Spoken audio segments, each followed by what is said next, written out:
Assalamualaikum warahmatullahi wabarakatuh. Selamat pagi anak-anak sekalian. Pada sudah sarapan semuanya.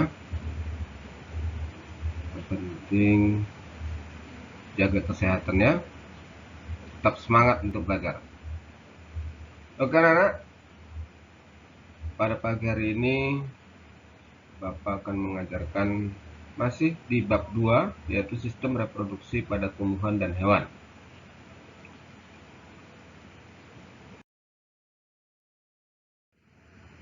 Judul kita pada pagi hari ini adalah reproduksi generatif pada tumbuhan. Sementara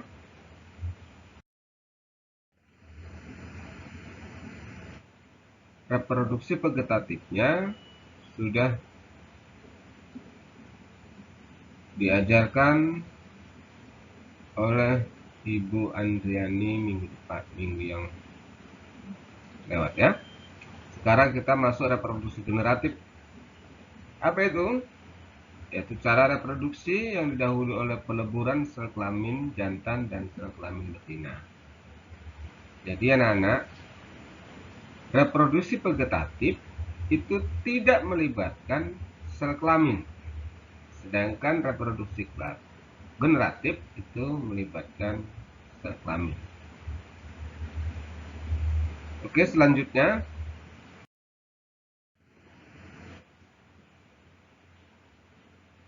reproduksi generatif pada tumbuhan. Ini boleh kamu ikuti ya, dibaca.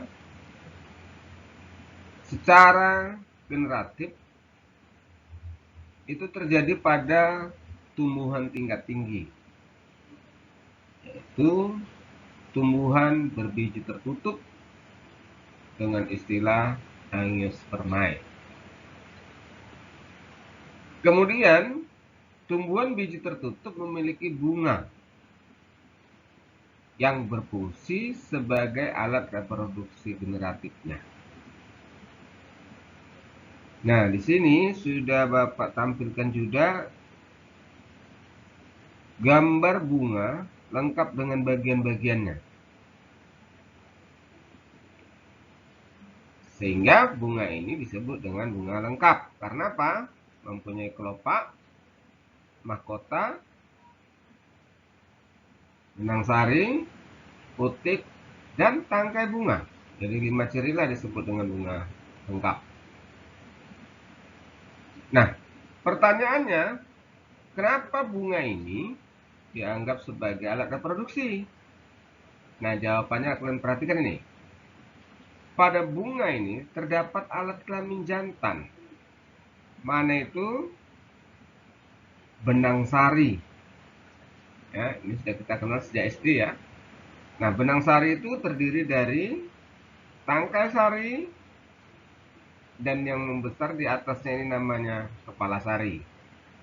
Pada kepala sari inilah terdapat serbuk sari. Ya.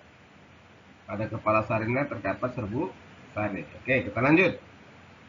Kemudian ada alat kelamin betina pada satu bunga. Itu yang kita kenal dengan ya, putik. Nah, putik itu terdiri dari apa saja? Coba kita perhatikan gambar yang saya tunjuk ini, bahwa putik itu terdiri dari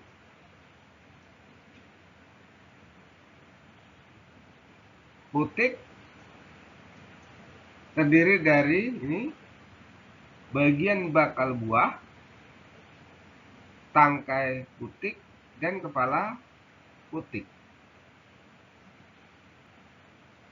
Ya. Nah, kepala putik ini fungsinya adalah tempat jatuhnya serbuk sari. Nah, kita lihat lanjut.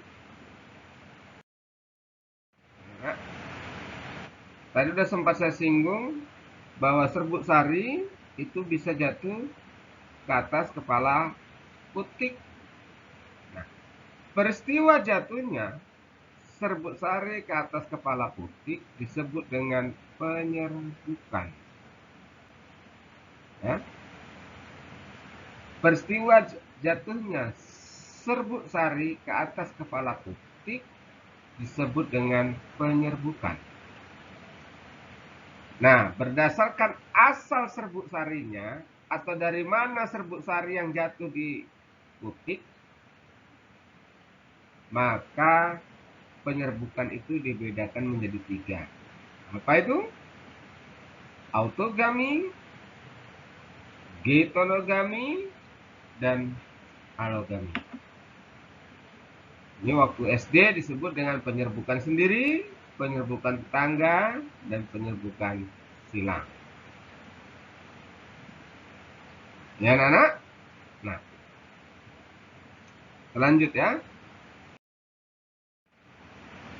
Nah, setelah terjadi penyerbukan, setelah jatuhnya serbuk sari ke atas kepala putik tadi, maka akan dilanjutkan dengan peristiwa selanjutnya yang kita dengar dengan pembuahan. Ya, dengan pembuahan. Atau waktu kita belajar tentang reproduksi pada manusia, itu disebut dengan fertilisasi, yaitu bertemunya sperma dengan sel telur. Nah, bagaimana dengan tumbuhan? Tidak jauh beda, bahwa pembuahan itu merupakan proses peleburan antara inti sel kelamin jantan dengan inti sel kelamin betina.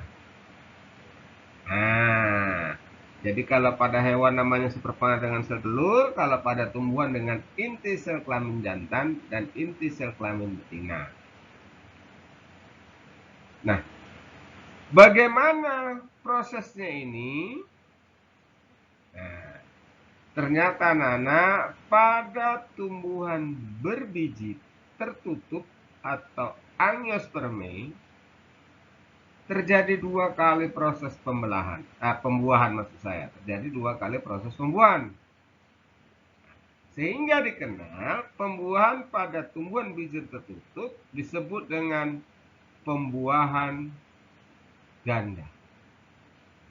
Disebut dengan pembuahan ganda. Oke, kita lihat selanjutnya.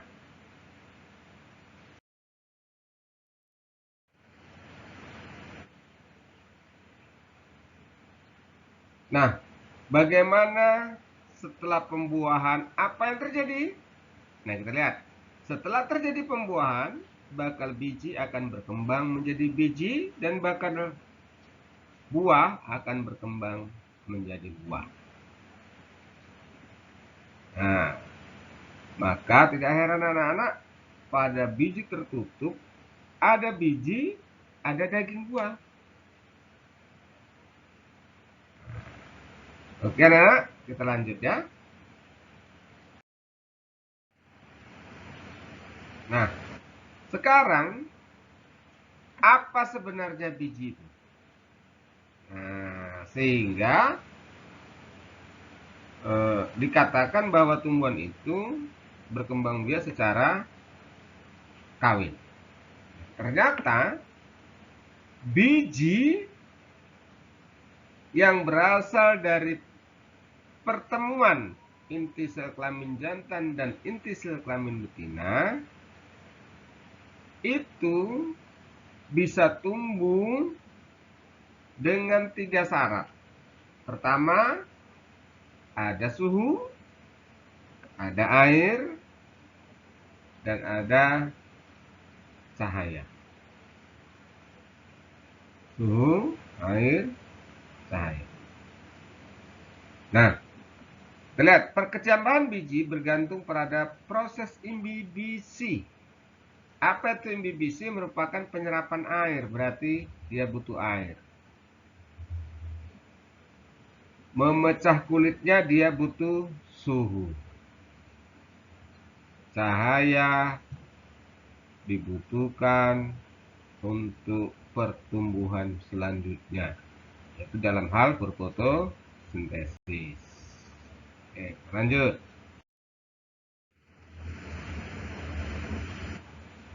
Nah, setelah terbentuk biji, maka pembuahan pada biji tertutup yang kita kenal dengan pembuahan ganda selesai.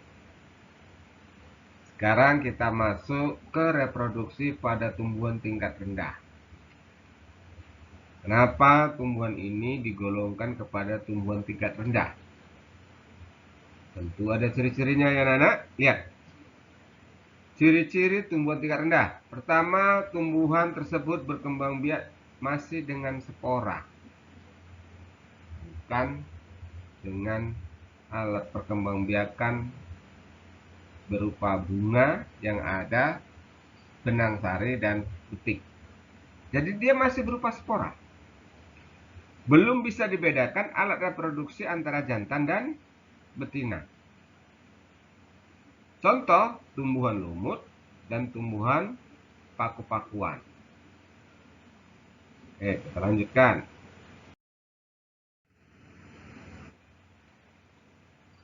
Nah, karena perkembangbiakannya masih sederhana, belum melibatkan alat reproduksi yang sudah sempurna seperti bunga, maka untuk lumut dan paku-pakuan perkembangbiakannya disebut dengan metagenesis.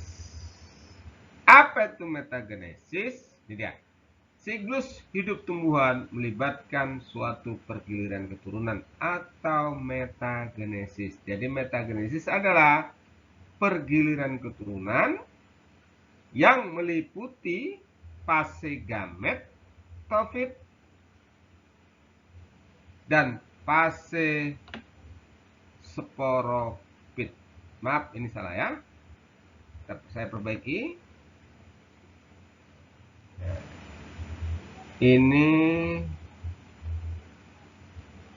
saya ganti fase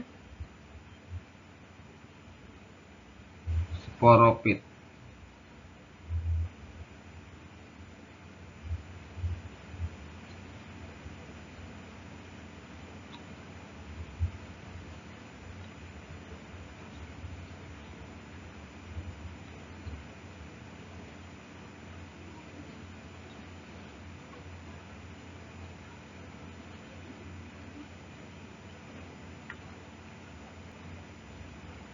Oke, seorang. Pergiliran keturunan pada putih fase gametopit dan fase sporopit. Fase gametopit disebut dengan fase generatif, di mana pada fase ini tumbuhan lumut dan pakuan membentuk sel-sel gamet yang kita kenal dengan sel kelamin. Nah, fase gamet itu berarti di mana tahap itu dibentuk tumbuhan yang bertugas menghasilkan sel gamet. Sedangkan fase sporopit adalah di mana tumbuhan itu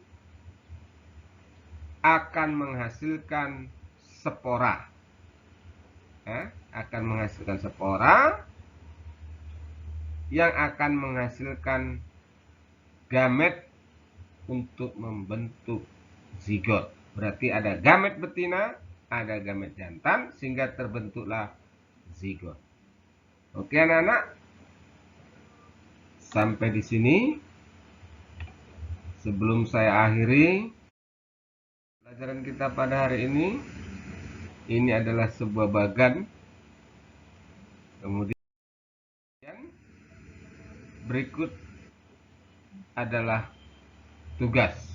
Sebelum tugas saya sampaikan anak-anak, saya ulang lagi tadi bahwa reproduksi pada tumbuhan ada dua macam, vegetatif dan generatif. Generatif melibatkan alat reproduksi, alat kelamin jantan dan alat kelamin betina.